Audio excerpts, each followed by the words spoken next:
Hello viewers, नमस्कार। आज जानते हैं कि मेडिकल एस्ट्रोलॉजी के बारे में, थोड़ा एनल पेरिनल डिजीज के बारे में। जी सर, नमस्कार। नमस्कार सभी को। क्या होता है कि जो एनल डिजीजेस हैं, ये एक तो आपको म, मतलब एरिया तो सबको पता ही कि 8th हाउस का है, 8वें भाव का है। तो लेकिन जो हैरानी की बात, शायद आप लोग इसमें कुछ लोग हैरान भी हो, वो क्या, तो इसमें जो फैक्टर है वो जुपिटर है। तो जुपिटर का जब भी 8th हाउस, 8th लॉर्ड या से या 8th हाउस में बैठे, 8th लॉर्ड को देखे, 8th लॉर्ड के साथ हो, किसी भी हम्म। तरह का जो 8th लॉर्ड का लिंक है, तो ये समझो कि ये एक उसका एंट्री पॉइंट है चार्ट का, जुपिटर का 8वें भाव में होने का। अब सभी को होगा ये ये भी बात जो है तर्क संगत नहीं होती, लेकिन जिनकी ज्यादा सेटिंग है, हम्म। जिनका थोड़ा सेडेंटरी लाइफस्टाइल है, हम्म। थोड़ा तो उनको होने के चांसेस होते हैं। अब जुपिटर को तो बड़ा सौम्य ग्रह माना जाता है, लोग ये कहेंगे ये राहु हो, सैटर्न हो, ये हो, ठीक है। अब राहु सैटर्न तो मतलब ये, क्योंकि वो ज्यादातर एक्सक्रीटरी पार्ट्स पे सैटर्न रिप्रेजेंट करता है, एक्सक्रीशन को, ठीक। लेकिन इसको हम प्रैक्टिकली देखें तो आपको आइडिया होगा, हम्म। तब बाकी के कॉम्बिनेशन की भी बात वहीं पे कर लेंगे। पहला तो ये होता है कि भाव यहाँ इम्पोर्टेंट है, 8वां भाव है, हम्म। 8th। हम्म। और भाव में फिर बृहस्पति का लिंक जो है ये इम्पोर्टेंट है, ठीक है। हम्म। बाकी फिर लॉर्ड जो है, 8th लॉर्ड है, ऑब्वियसली वो उसका जो के साथ लिंक हो, ये हो, वो हो। और शनि जैसे ग्रह जो है ये भी अपना एक तरह से वो देते हैं, मतलब ये फर्मेंटेशन का है। राहु जो है वो बैक्टीरियल इन्फेक्शन, फंगल फंगल जो है, अगर उसमें कहीं कॉरस्पॉन्ड करती है तो ये उसमें वो हम्म। उसके अनुसार ये सब चीजें होंगी। लेकिन इसका समझ आपको तभी आएगी जब इसको उससे देखा जाए, प्रैक्टिकल एग्जाम्पल से देखा जाए। तो मैं अभी शेयर करता हूँ। हम्म।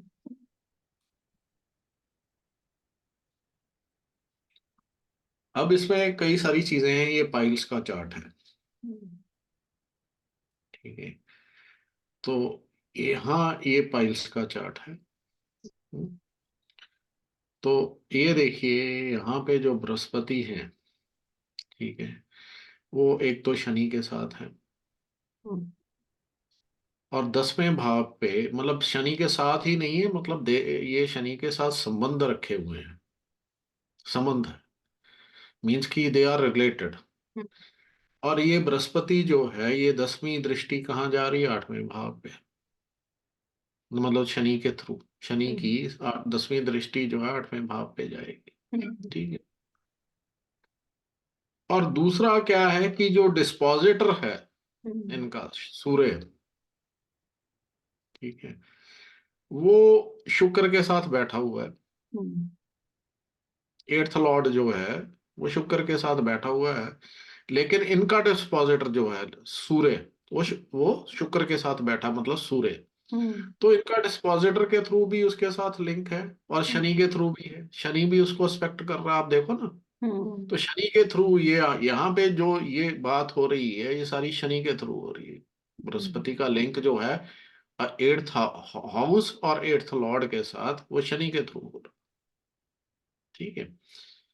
और राहु भी आ ही गया यहाँ पे, देखिए ना। तो ये मतलब वही बात हो गई कि शनि, राहु और बृहस्पति की इन्वॉल्वमेंट हुई इसमें। और 8th लॉर्ड पे भी ये देखिए इनका, यहाँ पे। तो ऑब्वियस है, जहां जब शनि जहां जहां स्पेक्ट करेगा और बृहस्पति जहां जहां स्पेक्ट करेगा, वो शनि और राहु को लेके चलेगा। और जो है ये बृहस्पति जहां जहां मतलब शनि जहां एस्पेक्ट करेगा वो बृहस्पति और राहु को लेकर चलेगा। ये एक तरह से वो समझिए तो सीधा स्ट्रेट फॉरवर्ड है। एट्थ हाउस लॉर्ड वीनस, तो एट्थ लॉर्ड के साथ भी इनका संबंध है, आठवें भाव पे भी इनकी दृष्टि है। तो ये पाइल्स का एक चार्ट है सीधा। इसमें जो बीमारियां हैं वो पाइल्स होता है, फिशर होता है, और एक होता है इनमें अब्सेस, तीन, और चौथा होता है फिस्टुला, फिस्टुला इन एनो, चार। ठीक है, ये चार बीमारियां ज्यादातर ये आजकल लोगों को बहुत होती है। ठीक है, तो ये एक पहला चार्ट है। हम्म। अब दूसरे पे आते हैं। अब फिस्टुला का ले लेते हैं, या एब्सेस ले लेते हैं। पेरियनल होगा, नहीं, पेरी अब्सेस नहीं है तो फिस्टुला होगा।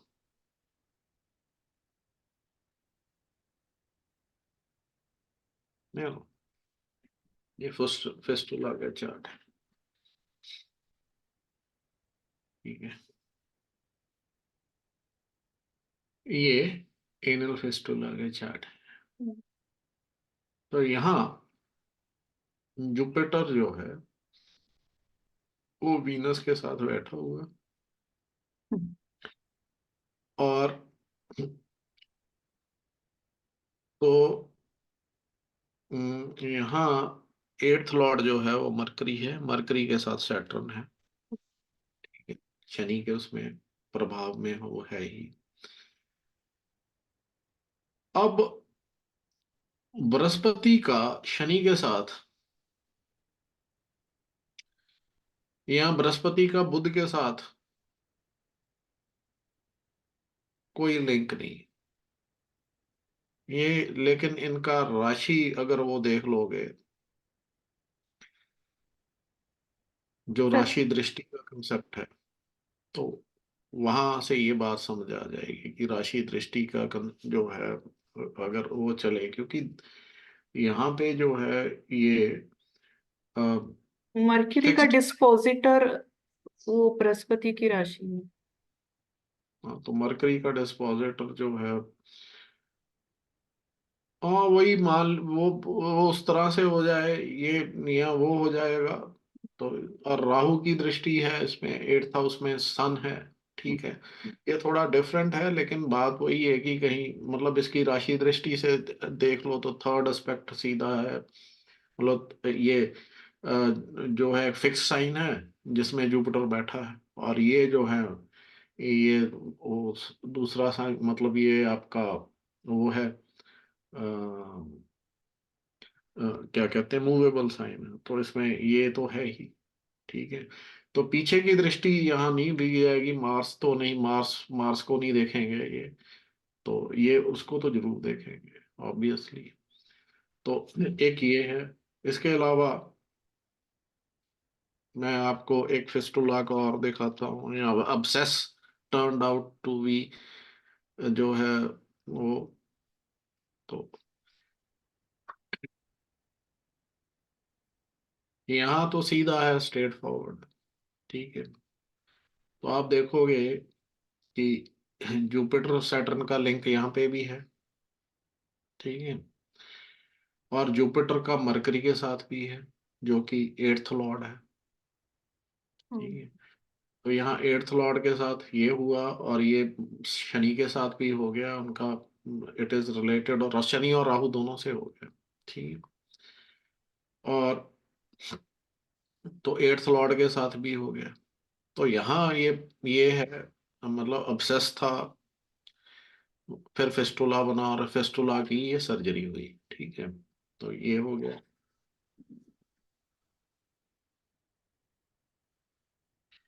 अब फेस्टुला की सर्जरी हुई। अब इसके बाद ये पाइल्स का ले लेते हैं, फिशर का ले लेते हैं, पाइल्स का दूसरा ले लेते हैं। ये पाइल्स का चार्ट है, थर्ड। तो यहाँ तो आपके सामने ही पड़ा हुआ सारा कहानी। ये पड़ी हुई, हम्म, ठीक है। और यहाँ लॉर्ड जो है ये इनमें एक्सचेंज है, ठीक है। जुपिटर सैटर्न का आपने देख लिया, जुपिटर राहु का देख देख सकते हैं, बिकॉज जुपिटर राहु अब मतलब ये राहु जो है ये राहु और केतु, तो केतु जो है वो शनि के उसमें है, उसका डिस्पोजिटर तो वैसे ही सैटर्न है, उसका मून है, ठीक है। तो एक तरह से ये जो है इनमें एक्सचेंज भी है सैटर्न और मरकरी में, तो वो भी है। तो कुल मिला के ये आपका पाइल्स और एनल डिजीजेस, एनल फिशर्स वगैरह का ये जो है ये बनते हैं। ये तीन चार चार्ट्स हमने डिस्कस कर लिए इसमें। इसमें एक थोड़ा सा वो टिपिकल था, उसमें जो है राशि दृष्टि एंगल से देखना पड़ा जो है उसको, वो थोड़ा टिपिकल था। तो ऐसा बीच में कोई चार्ट आ जाता है, लेकिन जिसमें थोड़ा जो है आउटसाइड एक्सपेक्ट, तो इसी तरह से एक आध और देख लो फटाफट, तो उसमें आपको आइडिया है यही होगा। एनुअल डिजीजेस का कॉम्बिनेशन इससे ज्यादा ज्यादा बढ़ता नहीं है। अब यहाँ भी देख लो, ये पड़ा, हम्म, ठीक है, ये भी पाइल्स का है, ये यहाँ पड़ा। और शनि का यहाँ पे आपको संबंध नहीं मिलेगा, ठीक है। शनि का यहाँ संबंध कम है, लेकिन ये जो है, अब देखो सैटर्न जो है वो यहाँ पे जो सैटर्न राहु राहु जरूर केंद्र में है इसके, ये कह सकते हो। या फिर यहाँ एट्थ जो है, अगर वो दृष्टियां लें जो कि मतलब बेसिकली एडिशनल हैं, तो सैटर्न का एट्थ लिया जाए तो 75% एस्पेक्ट माना जाता है, मतलब थ्री क्वार्टर्स। तो सैटर्न से जुपिटर एट्थ में है, तो थ्री क्वार्टर्स तो है ही उसके ऊपर, ठीक है। और फिर जुपिटर जो है वो मार्स को देख रहा है, एट्थ एट्थ लॉर्ड को, एट्थ लॉर्ड के साथ रिलेटेड है। और मार्स राहु के साथ रिलेट, मतलब मार्स राहु को, वो रिलेटेड तो नहीं है, मार्स राहु को देख रहा है। हम्म, तो कहीं ना कहीं आपको एक तरह से लिंक तो स्टैब्लिश होगा ही होगा। ये एट्थ हाउस का जुपिटर, ये जो है जुपिटर जो है ये हर जगह मिलेगा आपको, जितने भी हैं जुपिटर का एट्थ लिंक किसी ना किसी तरीके से मिलेगा ही मिलेगा। एक और ले लो,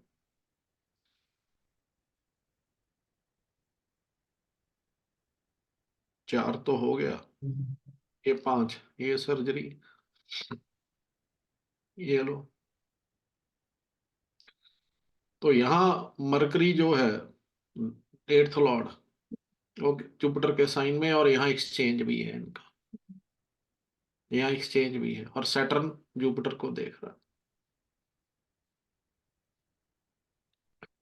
तो कुल मिला के ये इसमें कॉमन फैक्टर जुपिटर ही है आठवें का। तो हम्म, कहने का भाव यही है कि मेडिकल एस्ट्रोलॉजी कोई कोई बहुत बड़ी वो तत्व ज्ञान वाली बातें नहीं है, लेकिन समझने की बात है। हाँ, तो मेडिकल एस्ट्रोलॉजी जो है थोड़ी डिफरेंट जरूर है। मतलब एक तरह से आप देखा जाए तो बृहस्पति को पूरा सौम्य मान के चलते हैं कि जहाँ देखेगा वो करेगा यहाँ। तो मेडिकल एस्ट्रोलॉजी में थोड़ा वो गड़बड़ भी कर सकता है, तो फ्लिप साइड हमेशा होती है। वो हमेशा, मैं कहता हूँ, कोई बुरा नहीं कोई अच्छा नहीं, उसकी फ्लिप साइड भी है, उसके अच्छे पॉइंट्स भी हैं, उसके बुरे पॉइंट्स भी हैं। तो इसी तरह से ये है। तो यहाँ पे आपके चार पांच चार्ट्स हमने ये डिस्कस कर लिए। तो इनमें एक ही चार्ट था जिस जो थोड़ा सवालिया निशान पैदा करता है, लेकिन वो भी किसी ना किसी तरीके से लिंक था, हाँ, ठीक है। कई बार तो क्योंकि ये सेशन हम फास्ट करते हैं, कई बार माइंड में नहीं आता। आई एम श्योर वो बाद में आपको आ जाएगा, या तो नहीं, भाव वो के माइंड उससे। हाँ, माइंड वाली बात नहीं है, वो स्ट्रेट हाँ, फॉरवर्ड है। हाँ, लेकिन कई समस्या ये है कि लोग उसको भी यूज कम करते हैं। अब हम्म, दृष्टि तो है ना ये, और हम्म, अगर वो है इसमें, हम्म, तो अगर वो है तो वो बृहस्पति पराशर होरा शास्त्र में ही है, वो जामनी में नहीं है। हम्म, इसके इनिशियल चैप्टर्स में दी हुई है बृहस्पति हम्म, पराशर होरा शास्त्र के, लेकिन उसको कम यूज किया जाता है, वो हम्म, मतलब प्रचलित कम है। अब कोई चीज होती है प्रचलन में कम है, हम्म, तो दिया तो उसको भी है, उन दृष्टियों को भी दिया हुआ है। ऐसी कोई कोई नई चीज नहीं मैं पकड़ के ले आया कि वो जो है उसको किसी तरह से जस्टिफाई करना। हम्म, तो जस्टिफाई करने वाली बात नहीं है, ऐसी एस्ट्रोलॉजी नहीं करनी चाहिए। जो कि मतलब फिटोलॉजी है, वो फिटोलॉजी वाली बात नहीं है। हम्म, तो ये चैलेंज भी दिखाना चाहिए। ऐसा हम्म, जो है ये भी देख होना चाहिए कि कुछ ना कुछ पता, मतलब ऐसा जो है कोई, मतलब स्पेसिफिकली जो है कई बार वो थोड़ा हिडन में आता है। हम्म, तो इसीलिए आदमी को जो है ना क्या होता है कि कई ये एक तरह से ईगो ब्रेकर्स हैं ऐसे कॉम्बिनेशन। मतलब हम्म, कई बार ऐसा चार्ट आपके सामने आता है जो सामने बिल्कुल लेकिन आप उसको पिन पॉइंट नहीं कर पाते। हम्म, तो यही तो ज्योतिष की वो है। तो ज्योतिष जो है आपका जो हवा में उड़ता हुआ जो गुब्बारा है उसको कभी भी पिन प्रिक से उड़ा सकता है कि हाँ, तो भाई यहाँ नहीं लगा, हम्म, ठीक है, यहाँ यहाँ पूर्ण तौर पे नहीं लगा, आधे तौर पे लगा, हम्म, ठीक है। यहाँ आपने उसको, आपके नजर में आया, आपने उसको मिस कर दिया, आप उसमें ये देखो ही नहीं, राशि दृष्टि को कंसिडर ही नहीं करो, तो फिर वो निकल गया। तो ये है। सो जब ये चीजें दी गई हैं, ये दृष्टियां भी दी गई हैं जो 3 8 वाली, ये सब प्लैनेट्स की फर्स्ट क्वार्टर, मतलब एक पाद, दो पाद, तीन पाद की भी बात हो रही है जब दृष्टियों की। तो हम्म, ये भी है। तो ये भी है, राशि दृष्टि भी है। राशि दृष्टि तो प्लेनेट को भी कैरी करेगी, जहाँ प्लेनेट का इन्फ्लुएंस भी बनाएगी, जहाँ उसमें बैठे, उसमें प्लेनेट बैठे हैं तो प्लेनेटरी इन्फ्लुएंस भी क्रिएट करेगी। ऐसा तो है नहीं कि वो सिर्फ राशि टू राशि ही है। ठीक है जी। चलो, तो ये हुआ आज का दूसरा, मतलब बेसिकली पाइल्स पे जो हम बात कर रहे थे, सर इसको एनल डिजीज। स्क्रीन को डाउन करेंगे क्या जरा? हाँ। एंडिंग कर तो देते हैं। जी। स्क्रीन मतलब ये है कि ये पाइल्स है, यहाँ हम्म, एनल डिजीजेस है, इसमें एनल फिशर आ जाएगा, पाइल्स आ जाएगा, अब्सेस आ जाएगा। अब्सेस जो कि मतलब एनल अब्सेस होता है एक तरह से एक साइड में, तो उस वो आ जाएगा, और फिस्टुला इन एनो भी इसी इसी में आ जाएगा। तो ये कुल मिला के ये आपका जी ये जी। टॉपिक हुआ एनल डिजीजेस का। और उसको जितना सिंप्लीफाई मैं कर सकता था, उसमें जितना मतलब मैं अपनी तरफ से इसको जितना सिंप्लीफाई कर सकता था वो मैंने कर दिया है। इसमें कुछ और बातें भी हैं, लेकिन जो सिंप्लीफाइड वर्जन्स है वो मैं आपके सामने ये कर दिया है। धन्यवाद। Thank you so much sir, and thank you viewers. Like कीजिए, शेयर कीजिए, सब्सक्राइब करते रहिए। Thank you.